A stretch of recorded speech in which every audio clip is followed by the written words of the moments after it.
Bien, amigos, en el Centro de Atención Primaria Siglo XXI, usted tiene 11 días para ir a consultar sin copago.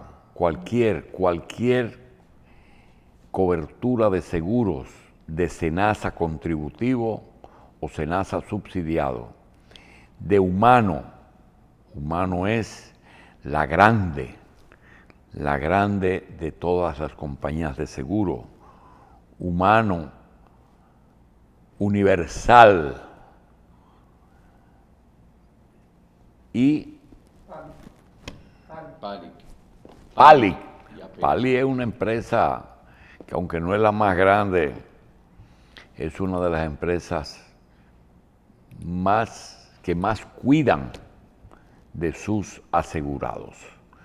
Quisiéramos decir que Siglo XXI es una de las empresas del sector privado que ofrece atención primaria. Esa atención primaria se amplía con servicios de diagnóstico, imágenes y analítica. Bien, señores. ¿Allá tienen odontología? Perdóname. Odontología. Tiene odontología, oftalmología. Tiene oftalmología, tiene diálisis. Lo único que no tiene es hospitalización. Pero después, y ahora esperamos que las empresas que habilitan, si es que tienen tiempo, porque no hay tiempo para nada ahora y lo que hay mucho susto, ¿verdad? A ver si nos habilitan 2 o 3 servicios más. También hay las posibilidades de otro Siglo XXI, pero hay que esperar cuál es la política de Servicio Nacional de Salud. La atención primaria. Salud pública es la solución. Pero vamos primero a recordarles que el organismo que tiene que ver con las visitas sorpresas se llama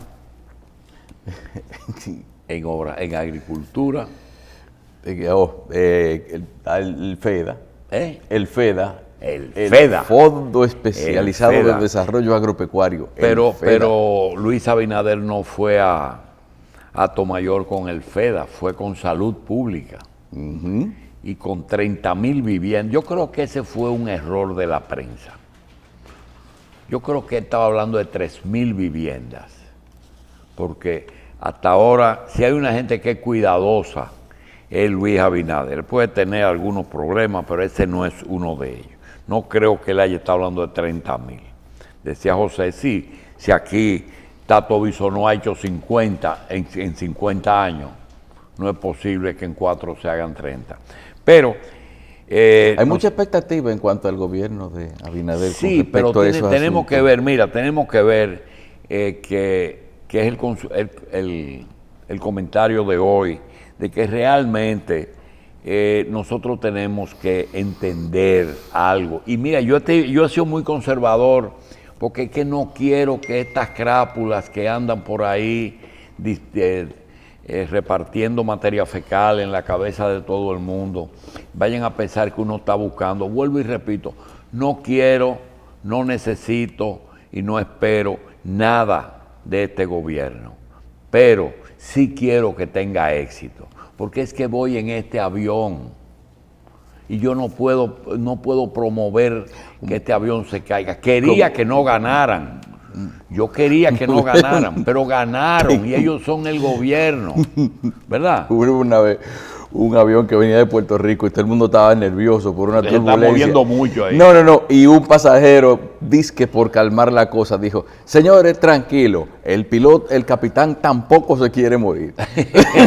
Seguro. Entonces, y ahí se tranquiliza todo el mundo. Pero quiero decir que están distrayendo la atención. Fíjense, como le preguntaba a José, que lo que se habla del procurador, pero no te hablan de cómo se va a resolver este problema de salud.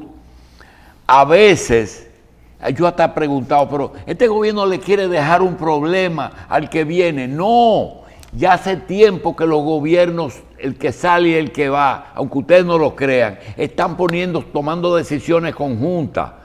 porque el asunto de Danilo Medina no es dejar el juego trancado a Luis Abinader, al contrario.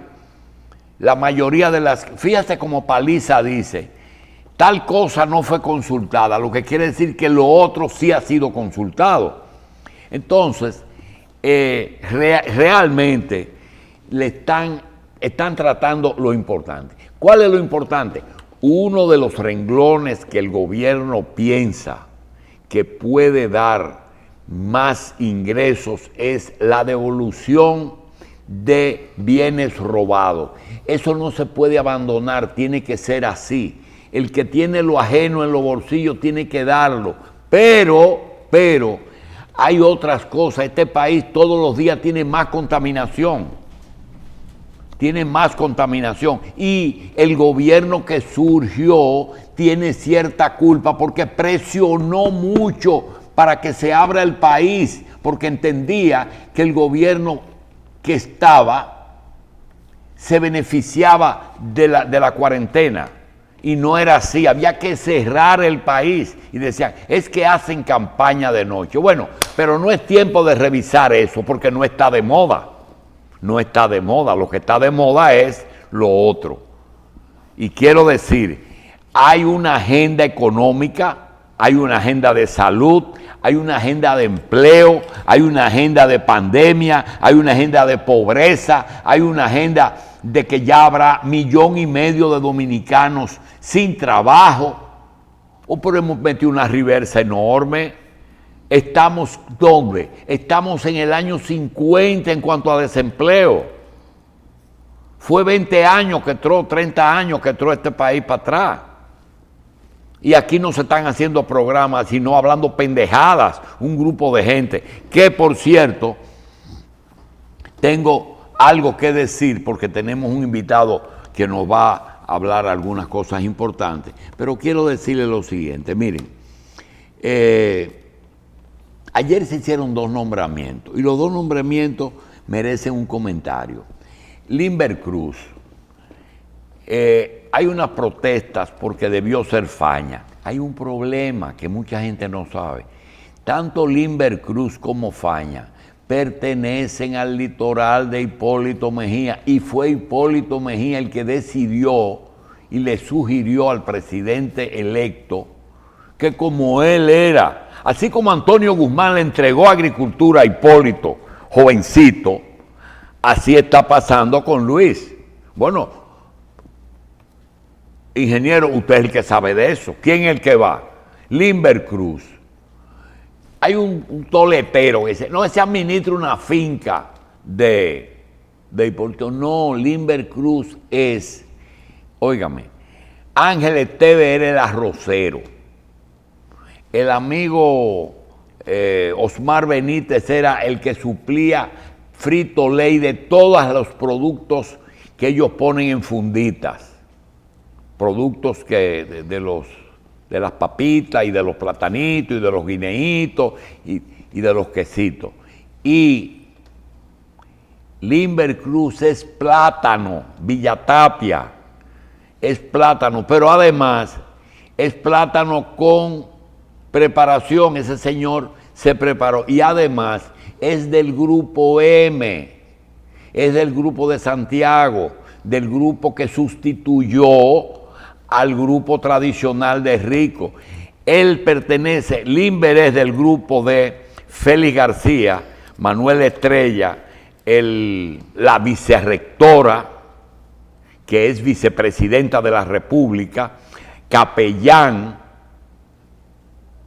en fin, ese grupo que sustituye a los viejos, a los Espaillá, a los Pastoriza, a los Cabral.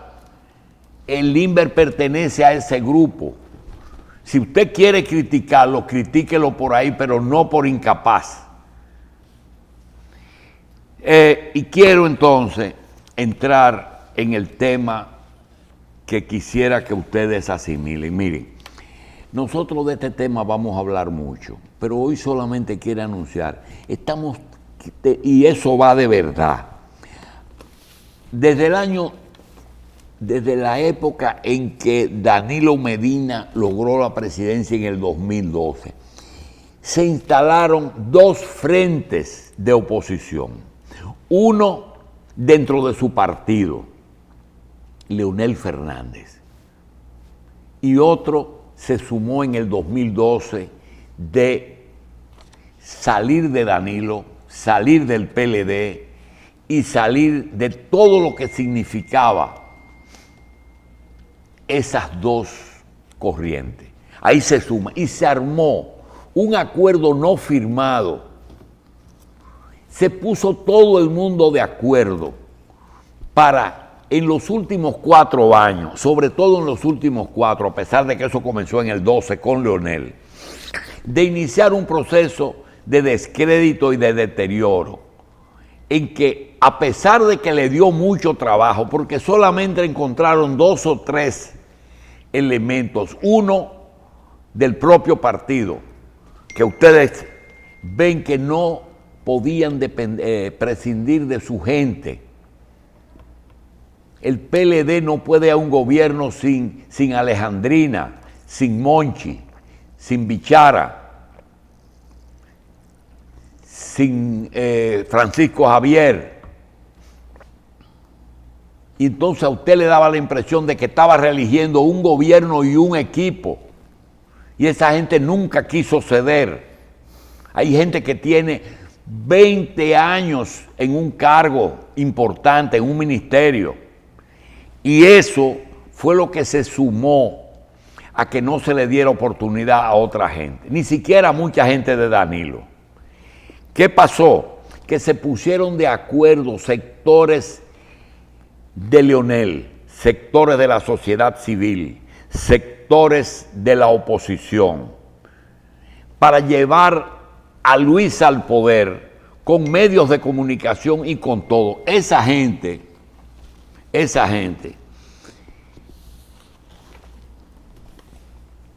usted los identifica porque cada vez que Luis hace un nombramiento, el resto estalla, los que no son, y sobre todo ahora que solamente quedan 3 o 4 oposiciones importantes. En el caso, por ejemplo, de Iris Guava y de Yadira Enrique. Mire, el mejor nombramiento, el más apropiado que ha hecho Luis, tú y yo somos testigos, es el de Yadira Enrique. ¿Quién es Yadira Enrique? Yadira Enrique es la esposa de Vicente Sánchez Baret. Le llevaba muchos años. Vivían en la Gustavo Mejía Ricard. Y al lado tenían una vecina que parece que estaban tan identificadas que la está sustituyendo. Era vecina de Iris Guava, era que estaba las modas de Iris al lado. Sí, pero tenía algo. Está ocupando un puesto que ella no tiene que ir a entrenarse, porque eso es lo que ha hecho Yadira toda la vida. El único hogar del PRD en que usted podía ir a comer a cualquier hora sin avisar, era en la casa de Vicente. Era en la casa de Vicente y de Yadira.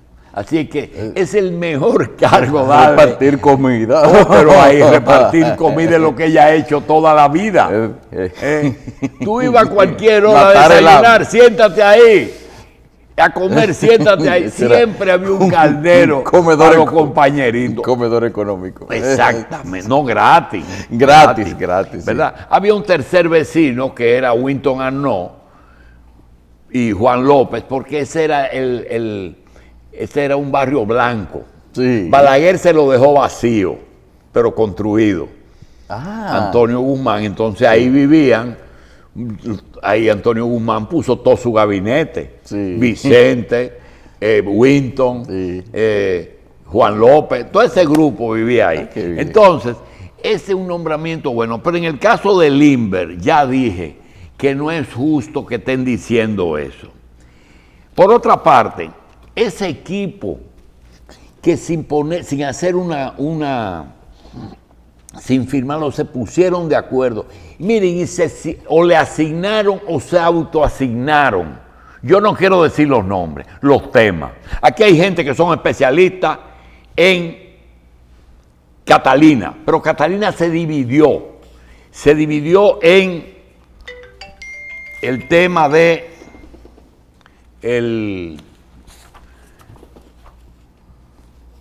Catalina se dividió en el tema de, creo que el doctor Hanna nos está llamando, vamos a ver si nos tiene algo. Diga. Se dividió en el tema ecológico, primero con La el marcha. carbón, después se dividió con el tema de el combustible, de que debió ser de gas natural, después la tierra de Vicini, después el costo, el sobreexceso, una cantidad de especialistas. Hubo uno que yo recuerdo que se especializó en ir a Europa a hablar con Tecnimont para que no se meta en la parte tecnológica. Todo, solamente ahí tenía como 8 o 10 personas que todos los días durante 4 años estuvieron hablando El que de eso. fue a, usted dijo lo del que fue a que no le prestaran el dinero. Exactamente. No, porque el que no le prestaran era uno y el que fue a Tecnimont fue otro. Es Enriquito López. Enriquito de León, perdón. Enriquito de León. Y está bien, porque eso era lo que había que hacer para salir del PLD. Cada uno se asignó o le asignaron. Entonces, usted coge los temas en la radio, en la televisión, en los programas de opinión, y toditos tenían un tema. Naturalmente, todo no se dio. Por ejemplo, nosotros éramos un objetivo y cogieron a joder con Baninter, pero se dieron cuenta que podían ir a la justicia, se dieron cuenta que iban a la justicia, porque nosotros no nos íbamos a quedar callados, ¿verdad? Entonces, esporádicamente tiran a alguien que no tiene ningún tipo de exposición, es decir, gente que no son solventes ni nada, y largan cualquier cosa. Pero eso no quiere decir que todo el mundo tenía su francotirador. ¿Qué le pasó al PLD? Que el que calla otorga. El que calla. Había gente encargada de militares. Ahora mismo hay 2 gente encargada de Cáceres, del ayudante, ¿verdad? Y todos tienen su francotirador. Tú tienes que, desde la Marcha Verde, que tenían componentes diferentes, ahí habían reformistas, ahí habían personas de Leonel, empresarios, inclusive un empresario decía, ya no le vamos a dar más dinero. Está la Plaza de la Independencia. Eso fue el mejor programa de oposición que se hizo. Y es justo decirle, nunca antes en la historia dominicana se había formado un bloque de oposición tan bien organizado, con la corrupción como centro, y haber logrado tanto, con tan pocos elementos. Mire, doctor, pero ellos no respondieron el ataque, ¿fue porque los subestimaron o porque tenían como un prurito de cómo le vamos a atacar a Leonel después que ha sido compañero tantos años? No, diferentes razones. Una es porque ellos no se daban por aludidos y porque no contesten a eso. Pero resulta que cuando ellos asumieron esa posición, entonces la oposición asumió otra, todos son ladrones. Y generalizaron. Ahora resulta que tienen ahora que reducirse. El procurador, ustedes no se fijan que aquí se habla más del procurador que de la política económica. ¿Cómo le van a dar trabajo a 1,5 millones de dominicanos? No, eso no es importante. El importante es cómo vamos a trancar a Danilo el 17. Ese es el tema. Y entonces, esa gente que tienen sus nombres, porque si tú coges a cada uno de ellos, se sentaron y se distribuyeron los temas. Tú eres Catalina, tú eres Paulino Sen, tú eres Cáceres, tú eres de Catalina, tú eres el de los generadores. Y yo me pregunto, ¿y de qué vivía esa gente? Porque yo me pongo a ver, y ahí no hay pobre, ninguno de esos francotiradores vive en la Sursa, ninguno de ellos vive en la Sursa, y muchos de ellos viven muy bien, muy bien. Hasta en más de una casa. Y ahí no venía el maná del cielo. Pero hay una forma que se la inventó Balaguer, y es que cuando una persona había que darle algún dinero, lo que hacía es que encargaban a un empresario: encárgate tú de Perencejo. Y así tú no encontrabas ninguna señal. Un ingeniero contratista: mira, te di un puente, te di una carretera, te di un edificio, dale tanto a fulano. ¿Y cómo va eso a demostrarse? José Michelén entregaba cuotas de arroz a periodistas dominicanos. José Michelén, cuando estaba en Inespre. Enrique Pérez y Pérez le rechazó a Fernando Álvarez Bogar una colonia de caña, porque Fernando repartía colonias de caña y se las cultivaba y le mandaba el beneficio. Lo que pasa es que esta gente del PLD se pasaron de contentos. Fíjate cómo en estos días está apareciendo Alejandrina con la casa de Jarabacoa, de qué sé yo qué dónde. Porque el asunto es borrar al PRD, al PLD del mapa y a toda su gente. Entonces, no es necesario al nombrarlo por sus nombres, porque nosotros le vamos a hacer un reconocimiento. Esa gente hicieron un trabajo. El problema es que estoy esperando a ver cómo le va a pagar Luis a esa gente. A esa gente hay que pagarles y hay diferentes formas para pagarles. Nosotros vamos a hacer una pausa, no vamos a hacer ninguna pausa, vamos a hablar con uno de los mejores candidatos a conversar en este tiempo. Bien, sí, cómo no. Se llama Francisco Álvarez. Francisco Álvarez Valdés es hijo de don Francisco Álvarez Castellano. Hijo de don Papi. Hijo de Papi Álvarez, hijo del doctor Álvarez Castellanos y coordinador, uno de los coordinadores de participación ciudadana, con un agravante. Pancho no estaba en la nómina, nunca ha estado en la nómina de participación, pero es de los fundadores, de los soportes que ha tenido esa organización. Nosotros vamos a conectarnos, ya está en el aire. Sí, está aquí. Le damos la bienvenida a Pancho, al doctor Álvarez Valdés. Le agradecemos muchísimo, muchísimo. Quiero que sepa que a pesar de la diferencia, la razón de que él es hijo de Papi nos acerca y tenemos, por lo menos yo le tengo mucho afecto y yo le tengo mucha consideración a Francisco Álvarez Valdés. El tema principal se lo voy a plantear porque no quiero que la comunicación del Zoom se vaya a interrumpir. Primero, Pancho, gracias por estar con nosotros. Doctor, gracias por estar con nosotros. Y ahora, al pasar algunos miembros de la organización Participación Ciudadana al tren gubernamental, habiendo advertido que se van en orden personal, que no se van en representación de la organización. Y me da la sensación de que usted queda en la cúpula. Es usted, después del ministro de Relaciones Exteriores y de el hecho de compra y contrataciones, así como del posible embajador en Madrid. Queda usted como cúpula y jefe de participación. Adelante, doctor, y gracias. Buenos días, Julio, Carlos, y a los amigos y amigas televidentes.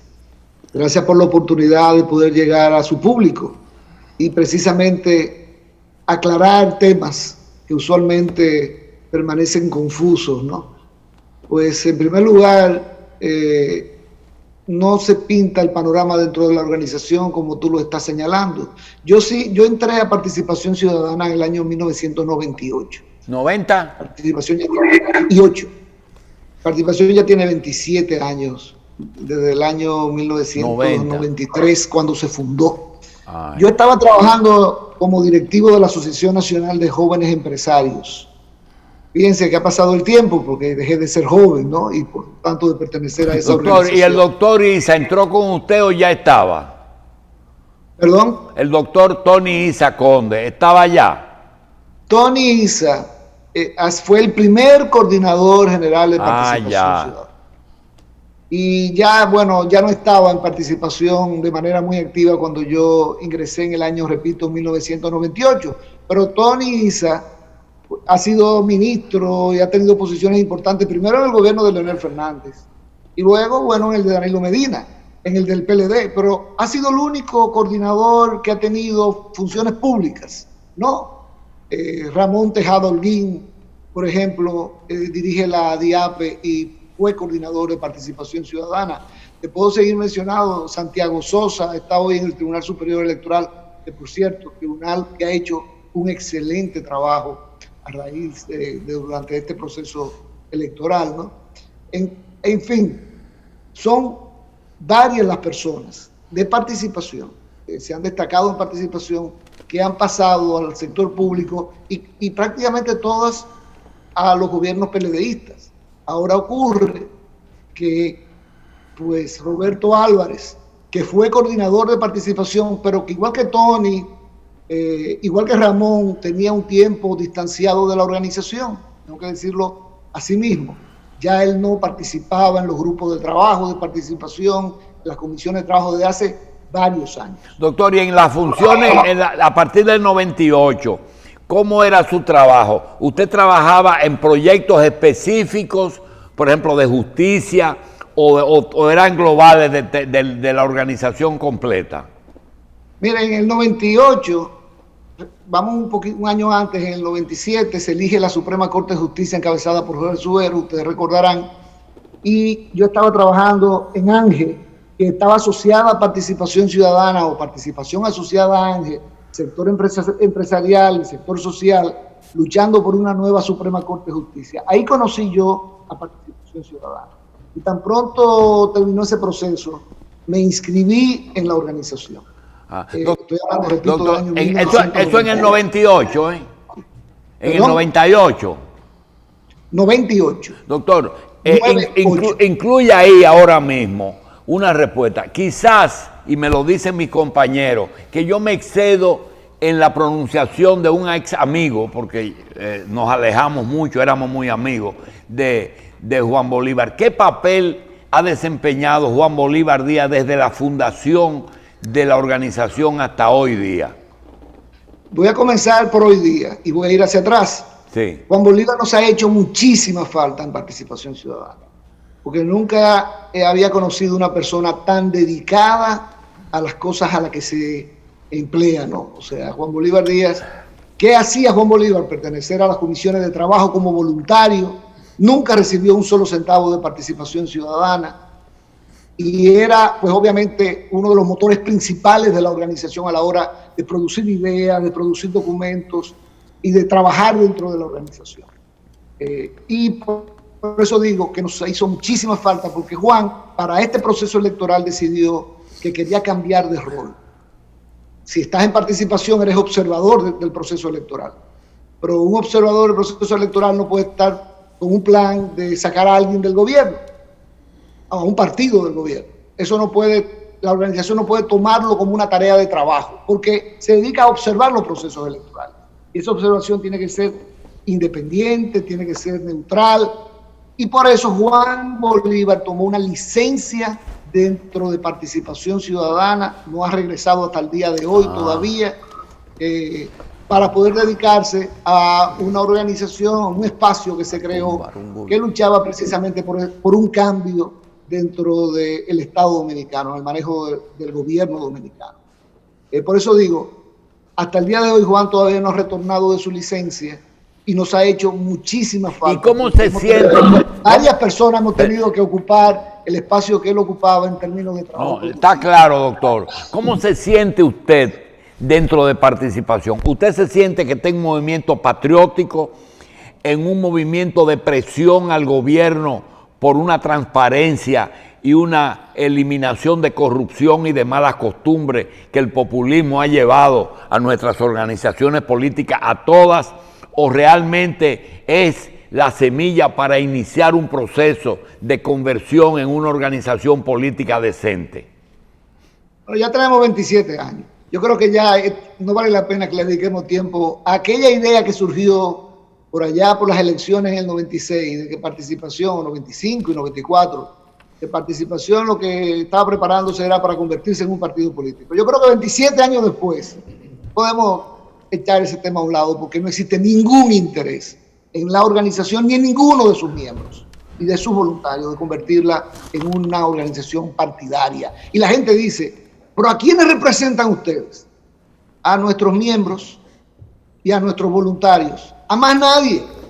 Pero tenemos el mismo derecho que tiene Julio Jacín o que tiene Carlos Alonso de poder utilizar los medios de comunicación para transmitir nuestras ideas. Pero ¿qué diferencia hay, Pancho, entre la Asociación Dominicana de Abogados, la Asociación de Enfermeras, los empresarios, las hijas de María de la Parroquia de la Santísima Cruz del Ceibo y Participación Ciudadana? ¿Son representación de la sociedad o eso es una cosa aparte?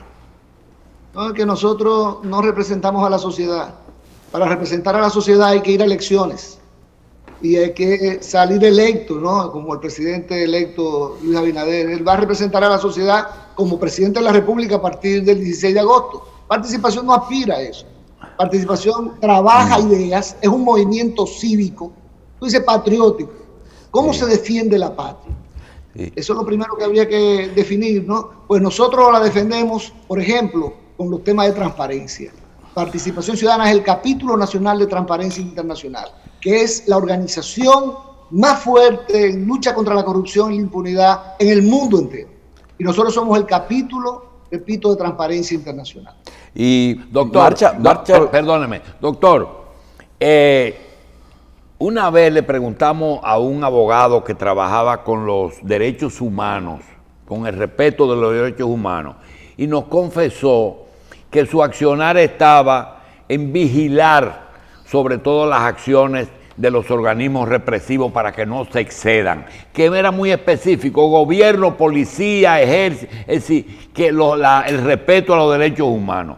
Participación Ciudadana no puede, por ejemplo, en este momento, asumir una posición de frente al gobierno electo y decirle, mire, ustedes pueden contar con nuestro apoyo, usar la palabra apoyo, siempre y cuando ustedes respeten aquel o el otro condicionamiento. Ustedes podrían asumir una posición de soporte a un gobierno siempre y cuando ese gobierno se comprometa con ustedes. Mira, como yo veo a una organización como Participación Ciudadana es como contrapeso de aquellos que ejercen el poder. Ese contrapeso es importantísimo. Entonces, llegar a un acuerdo, un pacto para apoyar un gobierno en base a ideas, yo no creo que sea la función. El gobierno tiene que actuar correctamente. Y en el área de la transparencia, Participación tiene, pues, como misión vigilar. Le voy a poner un ejemplo. Ustedes han escuchado que nosotros hacemos en las elecciones presidenciales un conteo alterno. Y la gente dice, ¿y para qué sirve el conteo alterno? Porque total, no es el resultado de la Junta Central Electoral el que prevalece. El de ustedes no sirve para nada porque no tiene ni la legitimidad ni la legalidad, es el resultado de la Junta. Y nosotros les decimos, sí, ¿ustedes saben para qué sirve el conteo alterno? Para que aquellos que están pensando en hacer fraude contando los votos, pues se desestimulen, se desincentiven, porque va a haber un conteo alterno y ese conteo alterno, por ejemplo, lo hemos realizado creo que 8 veces, 7 u 8 veces, y si tú sumas los promedios de cercanía del conteo alterno de participación y los resultados oficiales de la Junta Central Electoral, en promedio la diferencia ha sido 0.24%. Entonces, eso disuade a aquellos que quieren hacer trampa contando los votos. Pues nosotros, nuestra presencia como contrapeso es para disuadir a aquellos que quieren meter la mano en el gobierno de manera incorrecta. Esas personas saben que van a ser denunciadas, no importa, lo hemos hecho en el pasado, lo hemos hecho en el presente y lo seguiremos haciendo en el futuro. Y que nos van a acusar ahora de cercanía en el PLD. Bueno, porque en las elecciones presidenciales del 2004, el candidato a la presidencia, Hipólito Mejía, que era presidente de la República, llevaba como, recuerden ustedes, como candidato a la vicepresidencia Fello Suberví. Pues ante unas declaraciones críticas del uso de los recursos del Estado por parte del gobierno del PRD en ese momento, pues Fello Suberví se tapó diciendo que nosotros éramos un comité de base del PLD. Eso siempre lo va a decir el que esté en el gobierno, porque nuestro trabajo es vigilar y servir de contrapeso y colaborar con, por ejemplo, ahora, contrataciones públicas, que ha sido una de las críticas principales. Bueno, pues ahí, que Carlos Pimentel va para allá, le ofrecieron a Carlos Pimentel ese puesto, nosotros nos alegramos por él, es una persona joven, talentosa, íntegra, capacitada y un experto en esa área. Y yo he trabajado con él directamente y puedo ser testigo de lo que él es. Ahora, como bien publicamos en un espacio, pues él no va a ir a representar a Participación Ciudadana. Pero correcto, Participación Ciudadana lo va a denunciar igual que ha denunciado a cualquier otro. Roberto Álvarez fue coordinador de Participación Ciudadana y él sabe, igual que Carlos, perfectamente cuál va a ser el rol que va a jugar Participación en este gobierno que inicia el 16 de agosto o en cualquier otro. Pero pero también por eso uno llega a creer a veces que Participación Ciudadana es como el curso de posgrado de gente que termina siendo funcionario, sobre todo en esas áreas de transparencia que uno ve las designaciones. No sé si qué tan alternado. Yo te digo una cosa. Voy a poner un ejemplo. Santiago Sosa, que es miembro del Tribunal Superior Electoral y fue coordinador de Participación Ciudadana. Pues miren, el tribunal ha hecho un excelente trabajo bajo la presidencia de Román Jaques, hay que señalarlo, ¿no?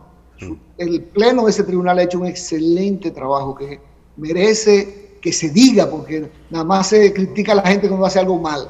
Pues Santiago Sosa obviamente está formado en los principios y valores de Participación Ciudadana. Roberto Álvarez también, y posiblemente ellos llevaron esos valores cuando entraron a Participación, y no fue que Participación se los inculpó. Si hay alguna persona de Participación que quiere ir al poder, yo no me entristezco, sino todo lo contrario, porque sé que esa persona está formada en valores, en principios, y va a defender al país. O sea que cada quien es libre de aceptar o no una posición si se la ofrece. Sí, hay algo más. Marcha Verde, ¿eso es un producto de Participación Ciudadana? ¿Fue ahí donde se gestó? Miren, Marcha Verde fue un movimiento de clase media, ustedes lo han analizado mucho, y un movimiento poderoso. Nunca la sociedad civil se había movilizado como se movilizó durante la Marcha Verde. Y bueno, la gente de Participación Ciudadana se incorporó, pero la dirección de Marcha Verde era sumamente complicada, había una cantidad importante de personas, un número importante dirigiendo. Participación formaba parte de esa dirección colegiada de Marcha Verde. Y qué pena, y lo digo retrospectivamente, que el presidente Danilo Medina no aprovechó esa marcha. Yo soñaba en un momento determinado con que el presidente Danilo Medina bajara las escalinatas del Palacio Nacional, se arremangara la camisa y marchara junto con la ciudadanía. Porque ¿qué era lo que estaba pidiendo la ciudadanía? Sanción con el caso de Odebrecht. Odebrecht fue que encendió la chispa, ¿no?, de Marcha Verde. ¿Y quién podría estar en contra de que se sancionara? ¿O ustedes dudan? No ha habido sentencia todavía. Pero aquí en este país nadie tiene duda de que ahí hubo corrupción en el mayor nivel posible. El caso más grave de corrupción pública que ha habido en toda la historia de la República Dominicana. ¿Y quién podría estar en contra de eso? Doctor, mire, a mí me resulta cuesta arriba, yo lo confieso, tener que enfrentar todos los días una organización que propugna por lo bueno para el país. Porque si ustedes están en lo bueno y nosotros estamos combatiéndolo, quiere decir que nosotros estamos en lo malo. Ustedes están defendiendo una causa justa y yo estoy defendiendo la corrupción. Pero a veces veo que ustedes no buscan el que el funcionario cumpla, sino que quieren sustituir al funcionario. Lo último ocurrió el sábado pasado, cuando anunciaron casi en un comunicado que quieren la Junta Central, que esa Junta no sirve y que quieren ser también jueces electorales. Realmente ese paso de ser vigilante de lo bueno y entonces pasar a ser Isidoro Santana y salirse porque no se dieron las condiciones, o que dentro de un tiempo Roberto Álvarez diga, no, pero yo pensaba que nosotros íbamos a nombrar el cuerpo diplomático para que el país esté bien representado.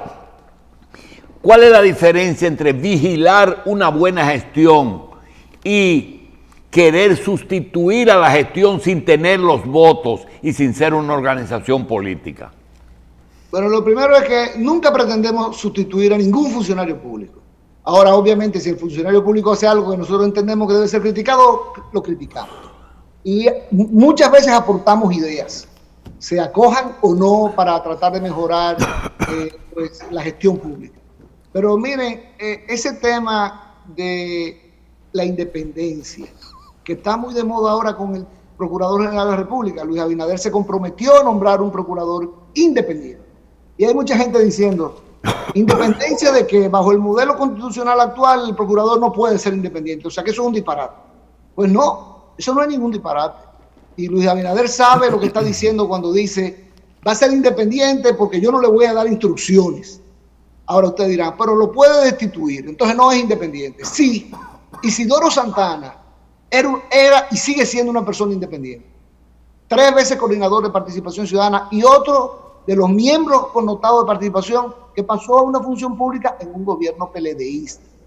¿Qué pasó? Que Isidoro siempre ha sido independiente. Y entonces él daba declaraciones que parece que no gustaban al presidente Medina. En un momento determinado el presidente lo canceló. Bueno, pues eso va en su currículum, eso va en la parte de sus activos, porque él de esa manera mostró su independencia. Él no estaba ahí por ocupar un cargo, porque si no deja de criticar al gobierno y permanece en su función todo el tiempo.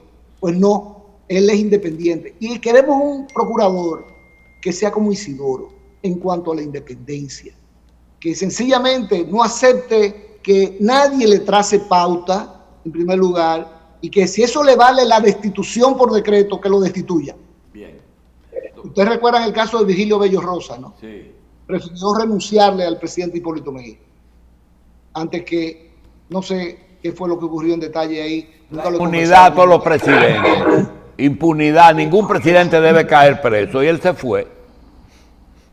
Bueno, porque el presidente de la República no puede trazarle pauta al Procurador General de la República. Sí, pero constitucionalmente eso no es posible, inclusive. Doctor, pero mire, independientemente de participación, independientemente de abogado, usted no es un sabio, pero usted tiene una inteligencia por encima de la media. Eso todo el mundo lo sabe, el que lo ha oído, el que lo conoce. Yo le quiero preguntar algo y quiero que lo conteste como ciudadano. Realmente, en la independencia de un procurador en este momento estriba en que hay un propósito muy específico de someter a la justicia sin influencia del poder político al presidente saliente, pero con una cosa bien establecida. No, yo no creo que eso sea una idea que, bueno, que esté rondando en la cabeza de nadie en este momento. Ahora, usted me va a decir, ¿qué significa eso? ¿Borrón y cuenta nueva? Bueno, Participación Ciudadana se inscribe en la misma línea del presidente electo Abinader. No puede haber borrón y cuenta nueva. Ahora, ¿qué significa eso? ¿Que va a haber una revancha, una cacería de brujas? Tampoco. El Ministerio Público tiene una misión bien clara. Pero aquí se metió un preso presidente con un procurador que nombró Balaguer sin necesidad y se juzgó y hubo un juicio. Bueno, porque el procurador respondía a las líneas políticas partidarias de Balaguer, porque el juez que se buscó, un ex policía, seguía las líneas del presidente de la República, y ese es el tipo de justicia que no queremos volver a tener. Ah, porque eso fue, ahí se condenó a un inocente, ¿verdad? ¿Perdón? Ahí se condenó a un inocente. Tenemos un problemita de comunicación, espérese. No, ahí Se frizó allá. Bien, vamos a esperar a que se restablezca la comunicación entonces. Volve. Sí. Sigue tú. Mientras el señor Álvarez se reconecta, nosotros tenemos que recordarle las ofertas. Bien, las ofertas de LIR Comercial que tienen un gran descuento en estos días. Esperamos la normalización ahora. Mientras tanto, recordarles que hay un gran descuento por liquidación, hasta 65% de descuento en mercancías seleccionadas de LIR durante todo el mes de agosto. Acomódese con todo para su hogar y muchas cosas para su negocio. Liquidación de LIR Comercial a nivel nacional, todo en cómodas cuotas y los precios especiales. No deje pasar esas ofertas en LIR, donde todos califican. Vamos también a recordarles que Juan de Dios tiene las chacabanas más elegantes para cada ocasión. Juan de Dios en Galería 360 y también en la Avenida Luperón, próximo a la calle 7, cerca de la Plaza de la Bandera. Ya se restauró, Juan don Pancho. de Dios. Bien, ya está de regreso el señor Álvarez. Continuamos con donde lo dejamos entonces. Se condenó a un inocente en el proceso judicial de Jorge Blanco. Lo que pasa es que no hubo un debido proceso. Y siempre vamos a estar abogando porque los corruptos sean sancionados, pero cumpliendo con las reglas del debido proceso. Bien. Eso no hay ninguna duda. Bien. Doctor, yo quiero hacer una consulta que no la voy a pagar al abogado. ¿Existe alguna forma de tú someter a un funcionario por no haber hecho algo que tenía que hacer? Repito, ¿existe algún procedimiento, alguna ley que me permita, que no sea la denuncia querella famosa del doctor Castillo y Jorge Blanco, sino específicamente, si se demuestra que en Odebrecht hubo una sobrevaluación en 500 millones de dólares o en el otorgamiento de la obra, en lo que sea, tiene que ir a justicia a pesar del informe que hizo una comisión que ustedes ignoraron totalmente? Esa comisión, aunque era de parte que estaba bien conformada, ustedes la ignoraron, pero la ignoraron olímpicamente, pero no importa.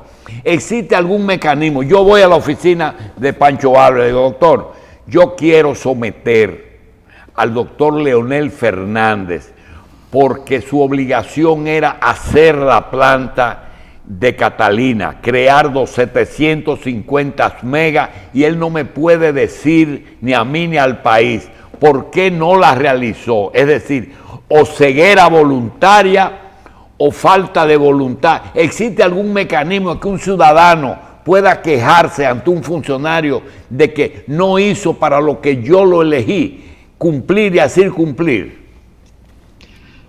Ustedes saben lo que es el CES, Consejo Económico, el CES, Consejo Económico y Social, que está integrado por el sector público, el sector social, el sector laboral, el sector empresarial. Pues a raíz del ascenso de Danilo Medina perdón, a la presidencia de la República, Danilo convocó en octubre. ¿Usted dice en el 12 o en el 19? Bueno, muchísima gente al Palacio Nacional. ¿En el 12? En el Palacio Nacional. ¿En el 12, en el año 12 o en el 16? En el año 12. Bien. Él estaba estrenándose como presidente de la República. Y en esa ocasión, nada menos y nada más que Temístocles Montaz dio un discurso criticando el déficit que había generado el gobierno saliente de Leonel Fernández. Recuérdense, un déficit que se situaba entre 150 y 200 mil millones de pesos. Y que probablemente fue el que ayudó a llevar, sin él probablemente, a la presidencia de Danilo Medina. Ese tema generó tanto ruido en ese momento que el Consejo Económico y Social designó una comisión para estudiar el origen de ese déficit y ofrecer recomendaciones. Y esa comisión estaba integrada por 2 miembros del sector empresarial, 2 miembros del sector laboral y 2 miembros del sector social. Y me tocó la oportunidad de dirigir esa comisión. Esa comisión hizo un trabajo, hay un informe, está para la historia, donde señaló las responsabilidades, comenzando por el presidente de la República, Leonel Fernández, como por el propio Temístocle Montaz, que era secretario, creo que técnico de la presidencia, no recuerdo. Pues, ¿qué ocurrió allí? La comisión recomendaba, pues obviamente, el sometimiento a la justicia. Porque hay un tipo penal que se llama coalición de funcionarios públicos. Son varios funcionarios que se coaligan para violar la ley, para saltar fases que la ley establece como Eso es lo que se llama colusión. Eso se llama, realmente nuestro Código Penal lo llama coalición de funcionarios públicos. Y es un tipo penal que yo creo que nunca se ha aplicado en República Dominicana, pero que está ahí en el Código Penal, está vigente. Y fíjense qué fácil es. 2 o más funcionarios públicos que se pongan de acuerdo, se coaligan por acción o por omisión para violar la ley. No estoy hablando de fraude, se robó un dinero, no, violar la ley. La violación de la ley puede ser tan sencillo como necesitaba aprobación congresual y no lo obtuvo. Es una violación a la ley. Entonces, te respondo tu pregunta diciendo que cualquier funcionario público que por acción o omisión haya generado un perjuicio al Estado Dominicano puede ser condenado civilmente como responsable para resarcir el daño causado al Estado Dominicano en primer lugar, y puede dar lugar a más de un tipo penal. No importa, yo no hice nada, pero usted estuvo ahí con el grupo que estaba cometiendo ese delito, pues usted también está involucrado. Doctor, por omisión usted dijo también. ¿Por comisión o por omisión?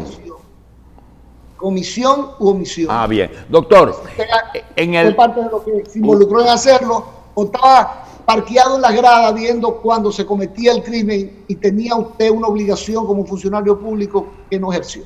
Es indudable que por el apoyo físico de personalidades bien conocidas que tiene la composición de Participación Ciudadana, es bien reconocida y nadie la puede discutir. El hecho de que esa organización le ofrezca un apoyo a un gobierno es un éxito, pero ustedes se curaron en salud, dijeron no, esos que aceptaron el cargo lo hicieron a nivel personal, Participación no se compromete con el accionar del gobierno, y se fueron más.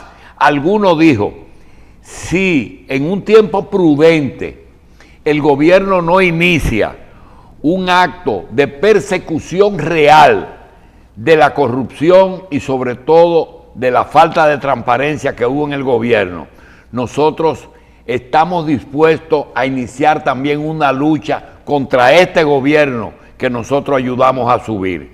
¿Eso es así o eso que yo estoy diciendo no es correcto? Bueno, Participación no ha señalado todavía a través de sus organismos competentes que si en un plazo no hay persecución va a hacer esto, aquello, lo otro. Eso todavía no ha sido discutido dentro de Participación Ciudadana. Aquí ahorita tú estabas pues tratando de señalar cuál era mi función actualmente en Participación. Yo soy coordinador de la Comisión de Análisis Político. Participación tiene varias comisiones de trabajo, está la de transparencia, está la de justicia, está la de pues, análisis político, que es la que yo dirijo, ¿no? Y allí eso no se ha discutido. Ahora, ¿ustedes saben cuál es la belleza de Participación Ciudadana? ¿Cuál? Lo que yo estoy hoy aquí en tu programa. ¿Ustedes saben por qué? Porque Participación Ciudadana es una entidad completamente democrática y donde hay libertad y no se coarta a sus miembros. Yo he sido derrotado en discusiones dentro de Participación varias veces. Y no hay que pensar igual para ser de Participación. ¿Perdón? Que si hay que pensar igual para ser de Participación. No, eso es lo que te estoy diciendo. Eso es lo que es democrática. Justamente diciendo que yo he perdido en muchas ocasiones discusiones dentro de Participación Ciudadana porque pienso diferente a los otros. Ahora, aplicamos las reglas de la democracia. Se tolera la disidencia. Ajá. Las disidencias se toleran ahí entonces. Y tengo la libertad de venir a este programa o de ir a cualquier otro programa a externar una posición que hasta pudiera ser contraria a Participación. Lo que no puedo decir es que es la posición de Participación. Y si es así, doctor, ¿cuál es su opinión de la opinión que ustedes tuvieron acerca del papel de la Junta en las últimas elecciones? Si realmente debe sustituirse esta Junta porque falló en algo. Bueno, es que la Junta, su periodo vence próximamente. Y sí, estuvimos discutiendo en la Comisión de Análisis Político en participación que por ahí vienen acontecimientos importantes. El Senado va a discutir o la ratificación o la sustitución de los miembros de la Junta Central Electoral. El Senado también va a discutir la composición de la Cámara de Cuentas de la República Dominicana. Pero por ahí viene el Consejo Nacional de la Magistratura, que tiene que terminar de integrarse ahora con los resultados electorales, porque en diciembre vencen 4 posiciones dentro del Tribunal Constitucional.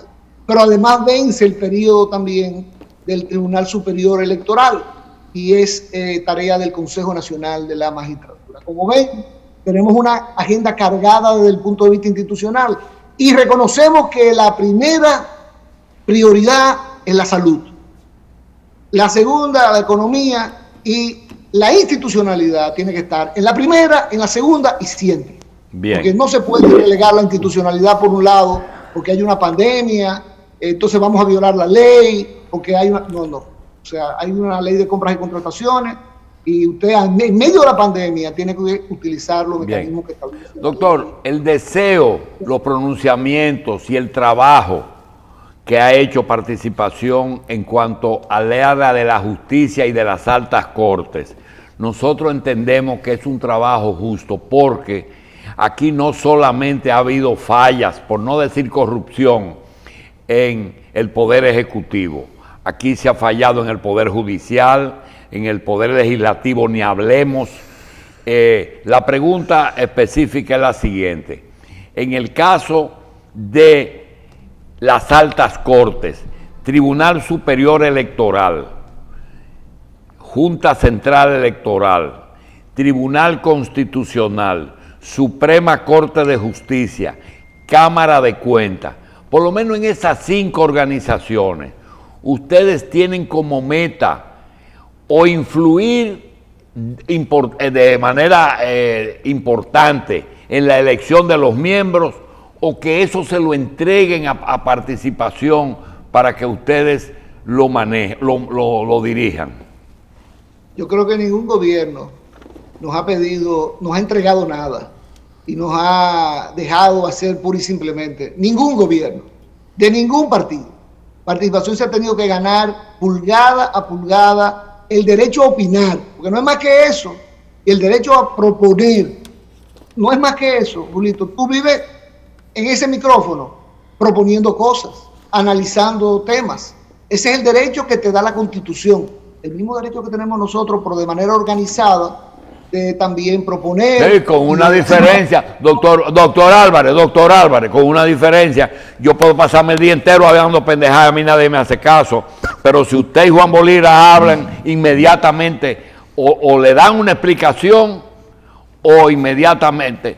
El único caso que yo no entiendo, que ha sido una muestra de democracia de parte de los dos, es como si el dueño del principal medio que ustedes tienen es presidente o fue miembro de la comisión que estudió Odebrecht. ¿Cómo es posible que ustedes sigan diciendo que ese informe no fue correcto? Eso es lo único que yo no he entendido en todo este proceso. Bueno, mira, podemos comenzar a discutirlo de nuevo, pero el tema de Odebrecht es un tema que debe seguir en la justicia hasta que haya sanción. Y no solamente el caso donde están estos imputados que ya todo el mundo conoce, porque por ahí están los codinomes, famosos aquellos. Pues ahora el nuevo gobierno tiene la obligación de ir a Brasil a obtener la información de quiénes son esas personas que recibieron esas comisiones a través de compañías. Se han divulgado 2 o 3 nombres, pero hay una cantidad importante. Ese tema de Odebrecht tiene que seguir el curso del caso que ya existe en los tribunales y tiene que abrirse la investigación para otras personas que no se puede sumar al caso que ya existe. Ese va a tener que continuar por su lado, pero aquellos que todavía no han sido identificados, no crean que ya están exonerados de responsabilidad. Esperamos que el Ministerio Público independiente que necesitamos, pues abra una investigación más profunda y obtenga las evidencias que el actual Procurador General de la República no quiso obtener o divulgar. Doctor, y si usted fuera el Procurador General de la República, que no quiere serlo, y le toca ir a Brasil, ¿usted confía en toda la información que le da la justicia brasileña con respecto a Odebrecht? Pero es que la justicia brasileña, bueno, no tanto la justicia brasileña, Odebrecht está sometida a un proceso de quiebra en Brasil y está intervenida. Y ya eso no es cuestión de que alguien quiera ocultar información o no. Ahí está toda la información. Es cómo obtener esa información. Aquí el problema de los delitos de cuello blanco y de la corrupción en sentido general es que en las investigaciones que usualmente se realizan no se sigue la ruta del dinero. Si se sigue la ruta del dinero, usted va a poder perfectamente identificar quiénes son los demás corruptos y poder armar un expediente sólido que pueda resistir un juicio con todas las garantías del debido proceso. Doctor, sabemos que usted está haciendo un esfuerzo dándonos esta entrevista porque acababa de pasar una situación de salud que hizo obligatorio la entrevista por esto. Como Pancho Álvarez, como el doctor Francisco Álvarez Valdés, como miembro de Participación Ciudadana y como ciudadano normal, ¿cuál es la esperanza que usted tiene, la diferenciación que usted espera que este gobierno que va a surgir la semana que viene marque con respecto a lo que termina el 16 de agosto? Bueno, miren, la gran esperanza desde el punto de vista institucional, repito, porque hay muchos temas, ¿no? El tema de la salud, que es un tema muy complicado y es una responsabilidad de todos.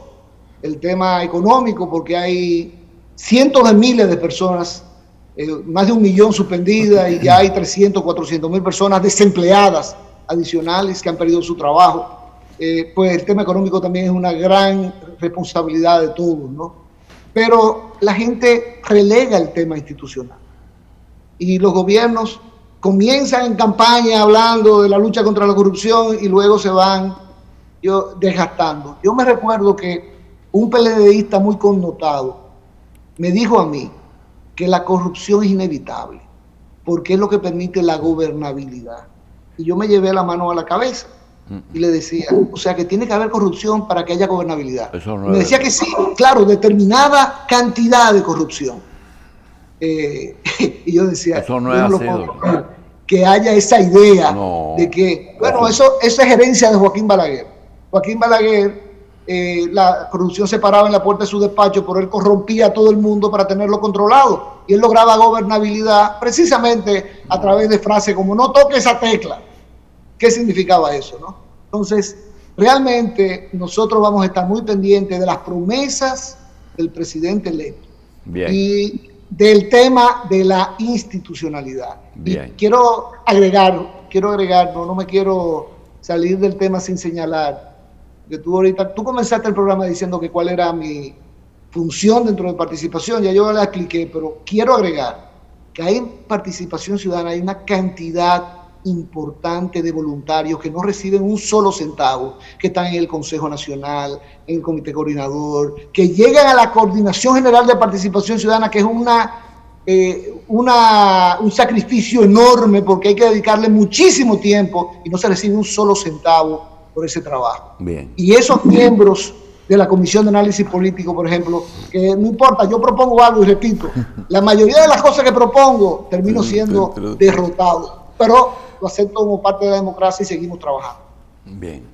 Doctor Francisco Álvarez Valdés, quiero añadir algo medio jocoso, y es que cuando le hice la última pregunta, se la hice basada en diferentes facetas que tiene uno, personal, familiar, profesional, y es una copia de una lección que me dio su padre, es decir, el padre de Pancho, que una vez me dijo, lo que pasa es que tú tienes que saber el rol que vas a jugar en cada momento. Me decía Papi Álvarez, dice, para ustedes, mis amigos, papi, para mis compañeros de redacción en el periódico, Francisco Álvarez Castellano, para mis compañeros de carrera, doctor Francisco Álvarez Castellano. Y en mi casa, mi mujer me dice otro apodo. Gracias, doctor.